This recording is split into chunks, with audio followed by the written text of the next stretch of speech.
Okay, so it's working. You spend money on these cameras and they don't work. They constantly just don't work. Um, so at about 12:12, it's now like 12:30. So I was doing Reiki, and something that I'm kind of looking forward to just happened, and that is that have somehow I released myself of attracting what I was, and I now can attract what I am.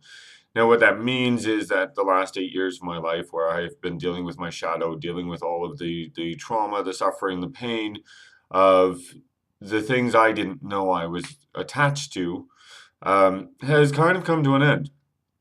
So it's kind of like this major step forward for me because now, um, well, now I can show Reiki for Warriors as a legitimate tool of healing, as a legitimate tool of quote unquote enlightenment. Let's not stick to the idea of enlightenment like Buddha, where supposedly he just gets it and hits nirvana and all these other things. Enlightenment in the sense of letting go of attachment, letting go of the shadow, letting go of all the things that limit you. Now, there's a couple more things in my psyche that I personally am going to try and dig up and figure out where they are. And that leaves a couple things. But overall, in the last 8 years, I've freed myself pretty much of, well, a ton of shit. My anger management, addiction,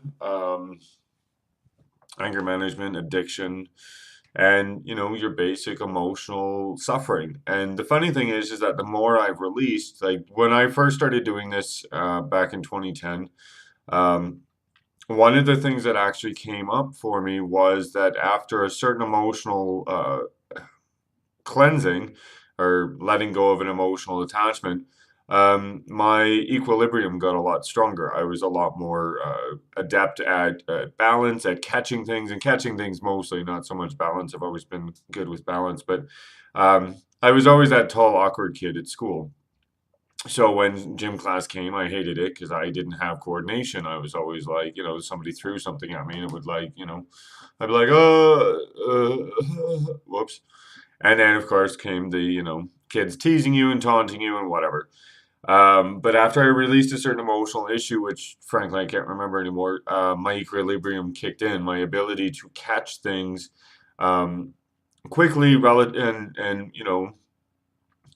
um, well, quickly and easily. Like if someone tosses keys, I'd be able to snatch them out of the midair. Things like that, things that I had never been able to do before in my life, and suddenly I had this new, quote unquote superpower. And so today, with the letting go of attracting what I was and starting to attract what I am, this is a major step forward because now the truth to who I am, the truth to who I've been searching for, the happy person that is within me, the one that can prove to the rest of the world that, hey, we don't have to live in suffering or limitation or any of the stuff that we have trained ourselves to live in. That person has now kind of been given license to exist. And it's really like I'm not making a big deal out of it in this video, but it really is a big deal because it's kind of the pinnacle of everything that I've tried to accomplish in the last 8 years. And so, um, the self-doubt that I've gone under, the awareness that I suffer from self-doubt and what the other video of I'm a mess, be a mess was talking about.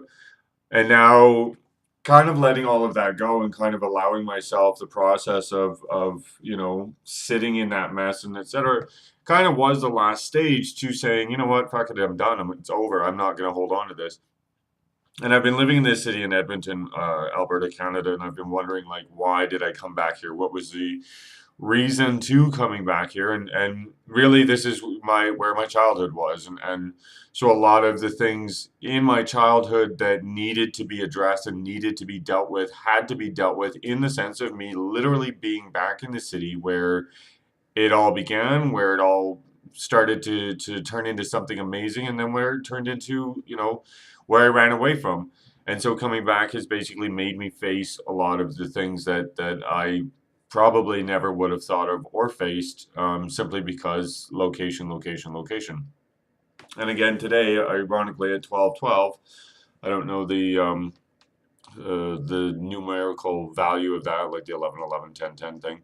I do know 12:12 is, but it was 12:12.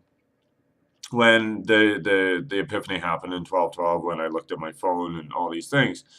So, because what I end up doing is I'll look at when I have an epiphany, I look at the time, depending on the size of the epiphany and sort of what the epiphany is about. And then I'll flip over to an app on my phone for astrology, and I'll create a chart.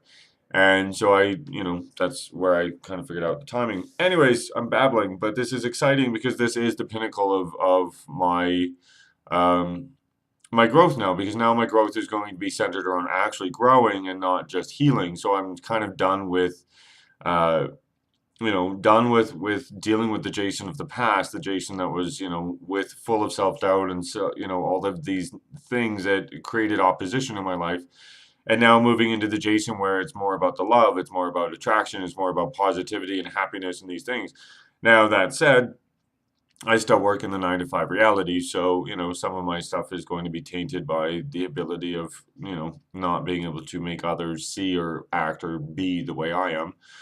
But it's going to be a new challenge, and from this new challenge though is the new vibration, and the new vibration, of course, being the me that I am, and not the me that I was, the me that felt like shit all the time.